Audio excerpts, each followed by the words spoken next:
നിനക്കിവിടെ പിന്നെ പ്രിസൺ ഓഫീസറെ ജോലി ചെയ്തിട്ട് മടുത്തോ, നീ പോയി പണി വെക്കുന്നതാണ്. Crime number, excise act, forest act, KP act, police act, crime. പക്ഷെ ജയിലിൽ അങ്ങനെയൊന്നുമില്ല. ജയിലിലെ സൂപ്രണ്ടിനും ജയിലിലെ മേലധികാരികൾ അല്ലെ DGP അങ്ങനെയുള്ള ആൾക്കാർക്ക് കേസ് എടുക്കാനുള്ള ഒരു അധികാരം കൊടുക്കണം.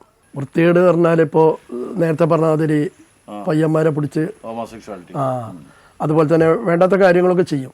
ഈ ഭക്ഷണത്തിന് വേസ്റ്റ് കൊണ്ടിടാൻ പോയി ആ ടൈമിൽ തന്നെ അവന് ബക്കറ്റ് കമത്തി ഇതേമാതിരി ചെറിയൊരു ഇതിൽ മുണ്ടിട്ടിട്ട് ഞാൻ അന്ന് മുതൽ ഹെഡ് കോൺസ്റ്റബിൾ വരച്ചിരിക്കേണ്ട ആളാണ്. പക്ഷെ അവർ സമ്മതിക്കുന്നില്ല. എന്താ അറിയില്ല. ഓർഡർ അത് ഞെട്ടിക്കുകയാണ്, എന്നെ പേടിപ്പിക്കുകയാണ്, എന്നെ ടോർച്ചർ ചെയ്യാണ്. ഞാൻ അനുഭവിച്ച മാതിരി എൻ്റെ ഡിപ്പാർട്ട്മെന്റ് എന്ന് പറയാൻ എനിക്ക് എൻ്റെ ജയിൽ ഡിപ്പാർട്ട്മെന്റ്, ഞാൻ ഭക്ഷണം കഴിച്ച ഡിപ്പാർട്ട്മെന്റ്, അവിടെ ഒരു ഉദ്യോഗസ്ഥർക്കും ഇങ്ങനൊന്നും ഉണ്ടാവരുത്. അത് മേലുദ്യോഗസ്ഥന്മാർ അത് കാര്യമായിട്ട് നോക്കണം. മഞ്ചേരി വർക്ക് ചെയ്യുമ്പോൾ ഒരു പ്രതിക്ക് പിന്നെ ശിക്ഷ വിധിക്കുകയാണ്. ഒരു പേര് പറയുന്നില്ല, ആ സ്വർണ്ണക്കാരനെ വധിച്ച കേസിൽ അതിൻ്റെ മോന് പേടിച്ചൊളിഞ്ഞിരുന്നിട്ടാണ് പ്രതിനെ കിട്ടിയത്. അവനെ ദിവസങ്ങളായിട്ട് സുജാത മേഡാണ് അന്ന് ജഡ്ജ്, ജില്ലാ ജഡ്ജ് മഞ്ചേരി. ആ സമയത്ത് അവനെ കൊണ്ടുപോകുന്ന സമയത്ത് അവൻ പ്രശ്നങ്ങൾ ഉണ്ടാക്കാൻ നോക്കി. കോടതിക്ക് പോകാൻ പഠിച്ചു, കാരണം വിധിക്കുന്നതല്ലേ. അതിലവന് ചെരുപ്പ് പിന്നെ എൻ്റെത് മാറിയിട്ടുണ്ടെന്നാണ് പ്രശ്നങ്ങളൊക്കെ ഉണ്ടാക്കി. അപ്പം ഞങ്ങളെന്താക്കി, അവനെ കൈമ തന്നെ പിടിച്ച് കൊണ്ട് പോലീസിനെ ഏൽപ്പിച്ചു. ആ സമയത്ത് അവൻ തിരിച്ചു വന്ന സമയത്ത് ഞാൻ ഗേറ്റ് തന്നപ്പോൾ ഒറ്റ ചവിട്ട് തന്നെ. ശിക്ഷിച്ചല്ല, കോടതിയിൽ റെസ്റ്റിന് വിട്ടു. അതൊക്കെ കഴിഞ്ഞ് ഉച്ച കഴിഞ്ഞിട്ട് വിധി പറയും. അപ്പം അവൻ എന്ത് കാണിച്ചു, ഒരു പോലീസുകാരനാണ് കൂടെ ഉള്ളത്. നോർമലായിട്ട് ഞാനും ശ്രദ്ധിച്ചില്ല. ഞാൻ ഗേറ്റ് തന്നത് ഒറ്റ ചവിട്ട് എന്നെ നെഞ്ചത്ത്. അവൻ ചവിട്ടിയിട്ട് ഓടാൻ നിൽക്കുകയാണ്. അവിടുന്ന് ഓടണം അവന്. ആ ചവിട്ടിയതോടുകൂടി ഞാൻ എൻ്റെ ചവിട്ട് നോക്കിയില്ല, അവനെ മരണപ്പെടുത്തം പിടിച്ചു, കെട്ടിപ്പിടിച്ചു. അവരുടെ കോതറി എന്നെ ഇതാക്കി. അപ്പം തന്നെ ഉദ്യോഗസ്ഥന്മാർ കൂടി ഒന്ന് കൊണ്ടുപോയി. എൻ്റെ ദേഹത്തൊക്കെ മണ്ണായി, യൂണിഫോമിൽ ചവിട്ടും കിട്ടി. ഞാൻ നേരെ, ഇത് വലിയൊരു പ്രധാനപ്പെട്ട കാര്യം, ഉദ്യോഗസ്ഥന്മാരുടെ കാര്യം പറയുന്നത്. അങ്ങനെ സുജാത മാഡത്തിൻ്റെ നേരെ പോയി ഈ യൂണിഫോമിൽ സല്യൂട്ട് അടിച്ച് കാര്യം പറഞ്ഞു, മാഡം എൻ്റെ അവസ്ഥ ഇതാണ്, സാറ് ഇന്ന് ഉച്ചയ്ക്ക് ശേഷം വിധിക്കാൻ നിൽക്കുന്ന പ്രതിയാണ്, അവൻ ചെയ്തതാണ്, താൻ പോയി കേസ് ഫയൽ ചെയ്യുന്നതാണ്. പോയി അഡ്മിറ്റ് ചെയ്തു. കേസ് കൊടുത്തു. കേസ് കൊടുത്തിട്ട് എന്തായി, അവൻ നല്ല പൈസയുള്ള വക്കീലിനെ വെച്ചിട്ട് കോടതിയിൽ നമ്മളെ കേസ് റെഫർ ചെയ്തു പോയി. ഒരു നടപടി എടുത്തില്ല. അവിടെ ഒരു വലിയ പോയിന്റ് എന്ന് വെച്ചാൽ, ഇങ്ങനെയുള്ള ഇൻസിഡൻറ്റ് വരുമ്പോൾ സർക്കാർ തലത്തിൽ ജയിലിലെ സൂപ്രണ്ടിനും ജയിലിലെ മേലധികാരികൾ അല്ലെ DGP അങ്ങനെയുള്ള ആൾക്കാർക്ക് കേസ് എടുക്കാനുള്ള ഒരു അധികാരം കൊടുക്കണം. ഇപ്പം ജയിൽ ചട്ടങ്ങളിൽ ശിക്ഷ ഉണ്ട്. അവരെ പിടിച്ച് ഒറ്റമുറിയിലിടുക, അല്ലെങ്കിൽ ഏകാന്ത തടവ് എന്നൊക്കെ പറഞ്ഞു കൊടുക്കുന്നുണ്ട്. പക്ഷെ അതല്ല വേണ്ടത്. ഇപ്പൊ ഫോറസ്റ്റിനാ നിയമം കൊടുത്തു, forest act, excise crime number, excise act, forest act, KP act, police act, crime. പക്ഷെ ജയിലിൽ അങ്ങനെയൊന്നുമില്ല. അത് കേസെടുക്കാനുള്ള അവകാശം കിട്ടുന്നില്ല. അത് കൊടുക്കണം, എങ്കിലും ഇത്തരം ക്രിമിനൽസിനെ നിൽക്കാൻ പറ്റുള്ളൂ. അതേമാതിരി VO സെൻട്രൽ ജയിലിൽ ജോലി ചെയ്യുമ്പോൾ ഈ വിനോദ് സാറ്, ഞാൻ പറഞ്ഞ ഡ്രൈവറെ, നല്ല ഹൈറ്റും വെറ്റുള്ള ആളെ, എക്സ് മിലിറ്ററി ഡ്രൈവറെ, ഞാൻ ഉച്ചയ്ക്ക് എല്ലാവരും പോയി ഞാൻ അങ്ങനെ നോക്കുമ്പോൾ ടവറിൻ്റെ മുകളിൽ നോക്കുമ്പോൾ കഴുത്തിങ്ങനെ പിടിച്ചിട്ടുണ്ട് പിന്നെ ഈ ഡ്രൈവറെ. നമ്മുടെ ജയിലിലെ ഡ്രൈവറാണ്, കഴുത്തിങ്ങനെ പിടിച്ച്, വേറെ ആരുമില്ല, ഉദ്യോഗസ്ഥന്മാരൊക്കെ അതിൻ്റെ ഇതിലൊക്കെ. ഞാൻ ടവറിന് ഇറങ്ങി ഓടി ചെന്നു. ഞാനും വിളിച്ചില്ല, പിടിച്ചു മാറ്റാൻ വേണ്ടി ചെന്നാൽ.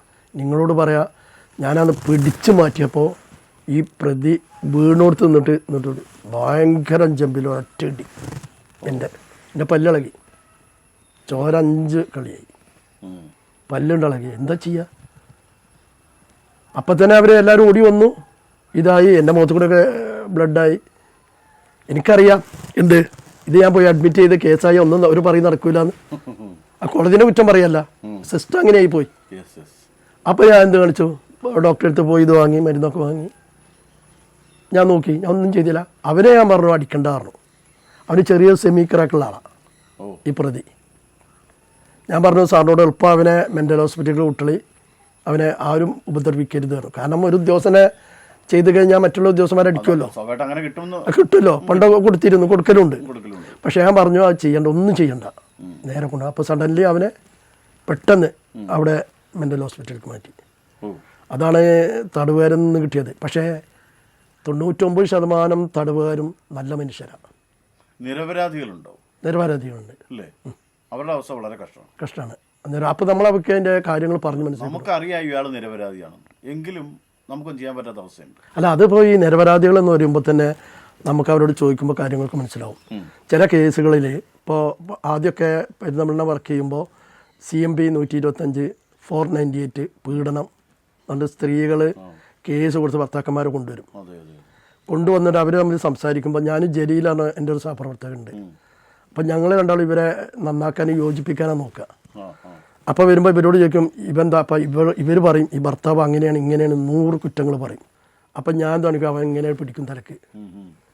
ഞാൻ അപ്പം ഇവനെ കുത്തി ലെവലാക്കും എന്ന് പറയും, ആക്ഷൻ കാണിക്കും, അടിക്കാനൊന്നല്ല. അപ്പം ഈ സ്ത്രീനെ മനസ്സറിയണം. അപ്പം ഈ സ്ത്രീ പറയുന്നത് അടിക്കല് സാറേ അടിക്കല്. അപ്പം പിന്നെ എന്തിനാ നിങ്ങൾ ജയിലിലിട്ടത് ഈ പ്രതിനെ? സാറേ ഞങ്ങൾ ജാമ്യം എടുക്കാം ഒറ്റയടിക്ക് പറഞ്ഞു. അപ്പം അങ്ങനെയുള്ളവർ ജാമ്യം എടുത്ത് വരും. അങ്ങനെ കുറേ എണ്ണം ഞാനും ജലീലോ കൂട്ടിയിട്ട് പോയിട്ട് അങ്ങനെ കുറേ എണ്ണം അങ്ങനെ ജാമ്യം എടുത്ത് പോയിട്ടുണ്ട്.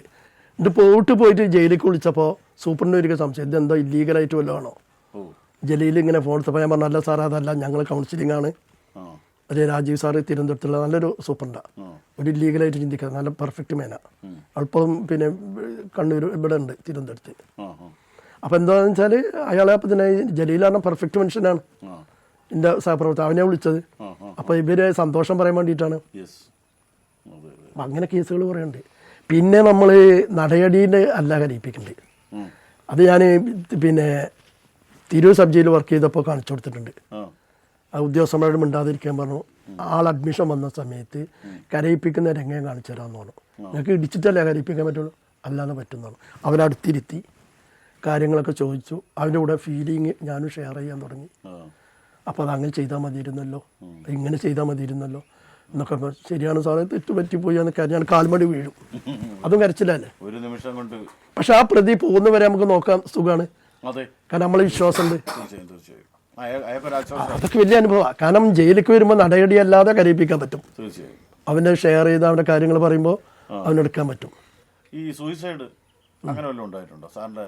സൂയിസൈഡ് ഉണ്ടായിട്ടുണ്ട്. അത് സൂയിസൈഡ് എന്ന് പറഞ്ഞാൽ അത് അപൂർവങ്ങളിൽ അപൂർവമേ വരുള്ളൂ, എല്ലാവരും ചെയ്യില്ല. ഇപ്പോൾ BU സെൻട്രൽ ജയിലിൽ ഞാനുള്ള സമയത്ത് ഒരുത്തർ അശോകൻ എന്ന് പറഞ്ഞ ആൾ സൂയിസൈഡ് ചെയ്ത് എൻ്റെ ഡ്യൂട്ടിയിലല്ല.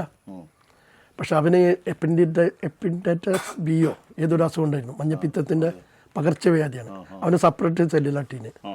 അവനെന്ത് കാണിച്ചു, പിന്നെ ഭക്ഷണം കഴിക്കാൻ വേണ്ടി പുറത്തിറങ്ങിയപ്പോൾ ഇതിങ്ങനെ ക്യൂ നിൽക്കല്ലേ, ഇവൻ വേസ്റ്റ് ഇടാൻ വേണ്ടി അപ്പുറത്ത് പോയി കെട്ടിടത്തിൻ്റെ പുറകിൽ. അപ്പോൾ അവർക്ക് നോക്കേണ്ട ആവശ്യമില്ല, ഈ ഭക്ഷണത്തിൻ്റെ വേസ്റ്റ് കൊണ്ടിടാൻ പോയി. ആ ടൈമിൽ തന്നെ അവന് ബക്കറ്റ് കമത്തി ഇതേമാതിരി ചെറിയൊരു ഇതിൽ മുണ്ടിട്ടിട്ട് അതിനിപ്പോൾ എന്ത് ചെയ്യാൻ പറ്റും? അപ്പം തന്നെ അറിഞ്ഞപ്പോൾ തന്നെ കൊണ്ടുപോയി ഹോസ്പിറ്റലിൽ കൊണ്ടുപോയി, പറ്റിയില്ല. അങ്ങനെ നിർഭാഗ്യവശാൽ അങ്ങനെയൊക്കെ ഉണ്ടാവും. പിന്നെ ഇത്രയും മനുഷ്യരല്ലേ. പിന്നെ ചിലവരൊക്കെ പറഞ്ഞാൽ ഒരാൾ മഞ്ചേരി വർക്ക് ചെയ്യുമ്പോൾ ഒരുത്തന്നെ അപ്പൻഡിക്സിൻ്റെ അസുഖം, ഭയങ്കര വയറുവേദന. അപ്പോൾ ആദ്യം കള്ളത്തരാണോ നോക്കി. അപ്പോൾ നോക്കുമ്പോൾ അല്ല സാറേ പെടയാ, പെട്ടെന്ന് കൊണ്ടുപോയി. അതിന് ഇതിലൊരു വിഷയം എന്ന് പറഞ്ഞാൽ ജയിലിൽ നിന്ന് ഒരു പ്രതിനെ കൊണ്ടുപോകണമെങ്കിൽ പോലീസിന് റിക്വഷൻ കൊടുക്കണം. പോലീസ് വന്നതിന് പോലീസിനെ ഹാൻഡ് ഓവർ ചെയ്യണം. പക്ഷെ ഞങ്ങൾ കൊടുത്തിട്ട് പോലീസ് വരുന്നില്ല. അപ്പം ഞങ്ങൾ തന്നെ ഈ പ്രതിനെ വണ്ടിയിലെടുത്ത് ഓട്ടോറിക്ഷയിൽ കൊണ്ടുപോയത് മഞ്ചേരി ജില്ലാ ആശുപത്രി കൊണ്ടുപോയി. ചെന്നപ്പോൾ ഡോക്ടറിനെ നോക്കിയിട്ട് ഷെയ്ക്കിൻ്റെ എന്നിട്ട് പറഞ്ഞു 1 മിനിറ്റ് പഴച്ചിങ്ങനെ ആൾ മരിച്ചു. അപ്പം തന്നെ അവനെ ഇതാക്കി ഗ്ലൂക്കോസ് കൊടുത്തു, വണ്ടി ആംബുലൻസ് വന്നു, നേരെ മെഡിക്കൽ കോളേജിൽ മാറ്റി. ആ ഡോക്ടർ അപ്പോൾ ഷെയ്ക്കിൻ്റെ വന്നത് ഭയങ്കര ഇതാണെന്നാണ് കഴിഞ്ഞു കയറാ. പിന്നെ മാത്രമല്ല എൻക്വയറി അതൊക്കെ വരും. ചികിത്സ ഇട്ടാളെ മരിച്ചു എന്ന് പറയില്ല. അതെ നമ്മളതൊക്കെ എന്താ വെച്ചാൽ മരണകാര്യമല്ല, നമുക്ക് നമ്മളൊരു സംതൃപ്തി, ജോലിനോടുള്ള ഒരു കൂറ്, നമുക്ക് ആ ജീവൻ രക്ഷപ്പെടുത്തിയൊരു അതൊക്കെയല്ലേ നമ്മളെ സമ്പാദ്യം. കുറ്റവാളിയാണെങ്കിലും ഒരു ജീവൻ രക്ഷിക്കാനുള്ള അതെ അവിടെ മനുഷ്യന്റെ ജീവനെ നോക്കേണ്ടി. അവന് ചെറിയൊരു കേസിന് വന്നാ, വലിയ കേസുമല്ല, കരുവാരം കൊണ്ടുള്ള ഒരാളാണ്. ഈ ഉദ്യോഗസ്ഥരെ ആക്രമിച്ചു എന്നുള്ള വ്യാജ പരാതികൾ ഉണ്ടായിട്ടുണ്ടോ? ഉദ്യോഗസ്ഥർ എന്നെ ആക്രമിച്ചു എന്ന് കുറ്റവാളിയായ ഞാൻ കൊണ്ട് പരാതി കൊടുത്ത അനുഭവങ്ങളുണ്ടോ? അത് ചില സമയങ്ങളിൽ അങ്ങനെ കേട്ടിട്ടുണ്ട്. അത് വൃത്തികേട് ചെയ്യും ചില തടവുകാർ. വൃത്തികേട് പറഞ്ഞാൽ ഇപ്പോൾ നേരത്തെ പറഞ്ഞ മാതിരി പയ്യന്മാരെ പിടിച്ച് അതുപോലെ തന്നെ വേണ്ടാത്ത കാര്യങ്ങളൊക്കെ ചെയ്യും. ഉം, ഉം. അല്ലെങ്കിൽ അവൻ്റെ കയ്യിൽ വല്ല ബീഡി കിട്ടുക അങ്ങനെ കിട്ടുന്ന ഉദ്യോഗസ്ഥന്മാർ പിടിച്ച് ഞെട്ടിക്കും. ആ, ഞെട്ടിക്കല്ല നിവൃത്തിയില്ല, അത് അടിക്കൊന്നുമില്ല. ആ. പിന്നെ അവൻ ഒന്ന് കൊടുത്തു കഴിഞ്ഞാൽ ഇപ്പോൾ ഉദ്യോഗസ്ഥന്മാരൊന്ന് കൊടുത്തും വരും. ആ ജയിലിൽ അത്യാവശ്യമാണ്. പരാതി അപ്പോൾ അപ്പോൾ പരാതി എന്ന് പറയുമ്പോൾ ഇപ്പോൾ സിസ്റ്റം എന്ന് പറഞ്ഞാൽ ജയിലുകളിലൊക്കെ പരാതി ബോക്സ് ഉണ്ട്. ആ, അത് സെഷൻസ് കോടതിക്ക് ഒരു ബോക്സ് പ്രത്യേകമുണ്ട്, ആ, ജയിൽ ഡിപ്പാർട്ട്മെൻറ്റിൻ്റെ ബോക്സ് വേറെയുണ്ട്. ആ, രണ്ടിനും പരാതി എഴുതിയിടാം, ആ, ആ. അതിലൊക്കെ അന്വേഷിക്കും. അപ്പോൾ അന്വേഷിക്കുമ്പോൾ ഈ ജീനിയസ് ആയിട്ടുള്ള ആൾക്കാരാണ് ജഡ്ജിമാരൊക്കെ, അത് തന്നെ. അവരൊക്കെ നോക്കിയിട്ട് സ്വഭാവം മനസ്സിലാവും. അപ്പോൾ അവർ നേരിട്ട് സംസാരിക്കും അവരോട്, അപ്പോൾ കാര്യങ്ങൾ മനസ്സിലാവും. ഉം, ഉം, ഉം. അപ്പോൾ ഞാൻ ഇപ്പോൾ ബന്ധപ്പെട്ട ജഡ്ജിമാരൊക്കെ നല്ല നല്ല ആൾക്കാരാണ്. ഓക്കെ, ആരെങ്കിലും എന്തെങ്കിലും കളവ് എന്ന് പറഞ്ഞാൽ അവർക്ക് മനസ്സിലാവും പറയുന്ന കളവാണ്. Okay, okay. അതാണ് അവർക്കുള്ള പവർ. അതെ, അന്ന് വിശ്വസിച്ച് ജഡ്ജ്മെന്റ് ചെയ്യില്ല. മാത്രമല്ല എനിക്ക് സാറിൻ്റെ ഒരു ഇടപെടലില്ല കേരളത്തിൽ തുവയൂർ അല്ലേ പൊന്നാനി പൊന്നാനി ജയിൽ, അവിടെ ഒരു പരിവർത്തനം അല്ലെങ്കിൽ ജയിൽ അത് അങ്ങനെ സംഭവം കേട്ടിട്ടുണ്ട്. എന്തായിരുന്നു അത്? അത് പിന്നെ ഞാനവിടെ 95 ജയിലിൽ പോയി, ജയിലിൽ വർക്ക് ചെയ്തു, സബ് ജയിലിൽ പൊന്നാനിയിൽ. അന്ന് അവിടെ നമ്മളെ ജയിലിൻ്റെ വക സ്ഥലം ഉണ്ടെന്ന് കേട്ടു. അവർ എഴുത്തുകുത്തുകളൊക്കെ നടത്തി ഒന്നും കിട്ടിയില്ല എന്ന് പറഞ്ഞാൽ അത് സോഷ്യൽ വെൽഫെയറിന് പൊയ്ക്കുകയാണ്, പിന്നെ 30 ഏക്കർ സ്ഥലം എന്ന് പറഞ്ഞു. അതെൻ്റെ മനസ്സിലുണ്ടായിരുന്നു. ജയിലിൻ്റെ സ്ഥലമാണ്, ജയിലിൻ്റെ സ്ഥലമാണെന്ന് അറിഞ്ഞിരുന്നു. അപ്പോൾ സോഷ്യൽ വെൽഫെയറിൻ്റെ ആണെന്ന് പറഞ്ഞു. അതെൻ്റെ മനസ്സിലുണ്ട്. അതിപ്പോൾ ഞാൻ എന്താട്ടി 2007 ബഹുമാനപ്പെട്ട BS അച്യുതാനന്ദൻ പിന്നെ ദൗത്യസേനയായിട്ടൊക്കെ പോകുന്ന ഗിരിരാജ് സിംഗ് സാറ് അവരിതൊക്കെ കേട്ടപ്പോൾ അപ്പോൾ എനിക്ക് തോന്നി നമ്മളെ സ്ഥലം ഇവിടെ ഉണ്ട്. ഞാൻ രാധാകൃഷ്ണൻ എന്ന് പറഞ്ഞ എൻ്റെ സുഹൃത്തുണ്ട്, അവനോട് പറഞ്ഞു രാധാകൃഷ്ണൻ നമുക്ക് ദൗത്യസേന ഉണ്ടാക്കിയാൽ എന്താ, നമുക്കൊരു ഇതുണ്ടാക്കിയാൽ അപ്പോൾ ഒരു കാര്യം ചെയ്യാം. അപ്പോഴാണ് ആ ഭാഗത്തുകൂടി പത്രക്കാർ വരുന്നത്, ജയിലിലെ കാര്യങ്ങൾ അന്വേഷിക്കാൻ വേണ്ടി വന്നപ്പോൾ അവിടെ വിളിച്ചിരുത്തി. പൊതുവേ ജയിലിലൊന്നും പത്രക്കാരെ കയറ്റിയിരുത്തില്ല, അവരൊക്കെ ഔട്ടാക്കുള്ളൂ. പക്ഷെ നമ്മളത് സോഷ്യൽ പിന്നെ പൊന്നാനി തടവരും കുറവാണ്. അപ്പോൾ ഒഴിഞ്ഞ ഭാഗത്താരെ വിളിച്ച് അവർക്ക് ചായ കൊടുത്ത് വർത്താനൊക്കെ പറയാം. കാരണം നമുക്ക് അവരോട് എല്ലാവരും വേണമല്ലോ, ഒരു പ്രതി ഓടാണെങ്കിൽ പത്രക്കാരും വേണ്ടേ ഓടാൻ. അപ്പം അങ്ങനെ ചെയ്ത് എന്ത് കാണിച്ചു അവരോട് പറഞ്ഞപ്പോൾ പറഞ്ഞു ഇങ്ങനെ ജയിലിൻ്റെ സ്ഥലം അന്യാധീനപ്പെട്ട് കിടക്കുന്നുണ്ട്, നിങ്ങളൊന്ന് അന്വേഷിക്കണം എന്ന് പറഞ്ഞു. വെറുതെ ഒന്ന് പറഞ്ഞു. ഞാൻ വെറുതെ പറയാം, പത്രത്തിൽ കൊടുക്കണം ഞാൻ പറഞ്ഞിട്ടില്ല. പറഞ്ഞാൽ എനിക്ക് പറയാൻ പാടില്ല അങ്ങനെ. ഞാൻ എൻ്റെ സൂപ്പറിൻ്റെ അറിയാതെ എൻ്റെ മേലുദ്യോഗസ്ഥന്മാരെ അറിയാതെ എനിക്കത് ചെയ്യാൻ പറ്റുമോ? ഞാൻ പറഞ്ഞു. പക്ഷേ പിറ്റേന്ന് മാതൃഭൂമി പേപ്പർ വെക്കുമ്പോൾ ഒരു ഷാഫി, എടപ്പാളിലൊരു ഷാഫി പറഞ്ഞ ആള്, പിന്നെ ഒരു മനോഹരൻ ഏതാ അറിയില്ല, പിന്നെ ഇതിൻ്റെ മനോരമൻ്റെ ഒരാൾ ഹരികൃഷ്ണൻ, ഇവരൊക്കെ പത്രത്തിൽ വെള്ളക്കാശത്തിലേരി എഴുതിയപ്പോൾ തന്നെ എന്ത് കാണിച്ചു, ഞാൻ വിവരം അറിയിക്കണമല്ലോ ജയിലിനെ പറ്റി. ഒക്കെ കട്ട് ചെയ്ത് എൻ്റെ സീനിയർ സൂപ്പറിനെ വിളിച്ച് പറഞ്ഞു, കട്ട് ചെയ്ത് നേരെ DGPക്കും മുഖ്യമന്ത്രിക്ക് അയച്ചു കൊടുത്ത് പിന്നെ അന്വേഷണമായി ഇതായി. പിന്നെ മുഖ്യമന്ത്രി പിന്നെ നമ്മളെ ഉമ്മൻചാണ്ടി സാറ് ഉദ്ഘാടനം ചെയ്യാൻ വന്നു. അപ്പം ഞാൻ DIG എന്താട്ടി എല്ലാ ഉത്തരവാദിത്തം തന്നെ ഏൽപ്പിച്ചു. കാരണം ഇവർക്കുള്ള ചെലവും കാര്യങ്ങളും സാമ്പത്തികം, പിന്നെ അവർക്കുള്ള അവിടെ ഫുഡോ കാര്യങ്ങൾ, പിന്നെ ഉദ്യോഗസ്ഥന്മാർക്കൊക്കെ അവിടെ കുറ്റിപ്പുറത്ത് റൂം വിൽക്കാനൊക്കെ എന്നെ ഏൽപ്പിച്ചു. ഞാനൊക്കെ വൃത്തിയായിട്ട് ചെയ്തു. ചുരുക്കി പറഞ്ഞാൽ ആ ഒരു ഒറ്റ ഇടപെടലുകൊണ്ട് ജയിലിന് നഷ്ടപ്പെട്ട ഭൂമി തിരിച്ചു പിടിക്കുകയും ഇന്ന് ആ ജയിലിന്റെ അവസ്ഥ മൊത്തം മാറിയില്ലേ? മാറി. അത് 15.25 ഏക്കർ സ്ഥലമാണ്. അത് 1966 6 നായന്മാര് പിന്നെ ജയിലിന് വേണ്ടി വാങ്ങിയ സ്ഥലം.